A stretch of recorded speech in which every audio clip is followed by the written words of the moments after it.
Hi friends, நம்ம இன்றைக்கி புளிச்சக்கீரை பற்றி தான் பார்க்க போகிறோம். புளிச்சக்கீரை தமிழ்நாடு மற்றும் ஆந்திராவில் பரவலாக பயன்படுத்தப்படும் ஒரு ஊட்டச்சத்து நிறைந்த கீரை.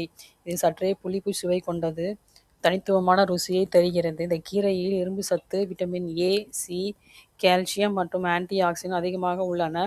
இந்த புளிச்சக்கீரை இரத்தத்தில் உள்ள ஹீமோகுளோபின் அளவை அதிகரிக்க உதவுகிறது. குறிப்பாக இரத்த சோகை உள்ளவர்களுக்கு இது மிகவும் பயனுள்ளதாக இருக்கிறது. செரிமானத்தை மேம்படுத்தி மலச்சிக்கலை குறைக்கிறது.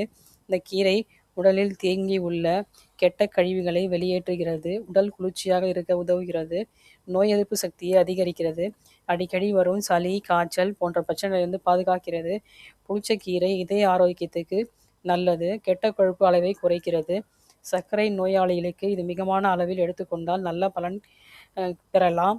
குழம்பு, தொக்கு, சாதம் அல்லது துவையல் பல வகைகளில் புளிச்சக்கீரையை சேர்த்து சுவையாகவும் ஆரோக்கியமாகவும் பயன்படுத்தலாம். வாரம் 2 முறை பயன்படுத்தி நாம் ஆரோக்கியமாக வாழ்வோம். இதோட கலோரிஸ் என்னென்னு பார்க்கலாம். 100 கிராமில் 45 கலோரிஸ் இருக்குது.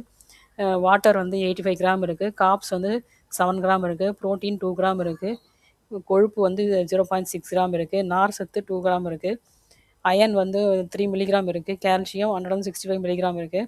ஃபாஸ்பரஸ் 55 மில்லிகிராம் இருக்குது. பொட்டாசியம் 350 மில்லிகிராம் இருக்குது. மெக்னீஷியம் 48 மில்லிகிராம் இருக்குது. விட்டமின் 2400 இன்டர்நேஷ்னல் யூனிட்ஸ் இருக்குது. விட்டமின் சி 58 மில்லிகிராம் இருக்குது. விட்டமின் B6 0.2 மில்லிகிராம் இருக்குது. ஃபோலேட் 85 மைக்ரோகிராம் இருக்குது.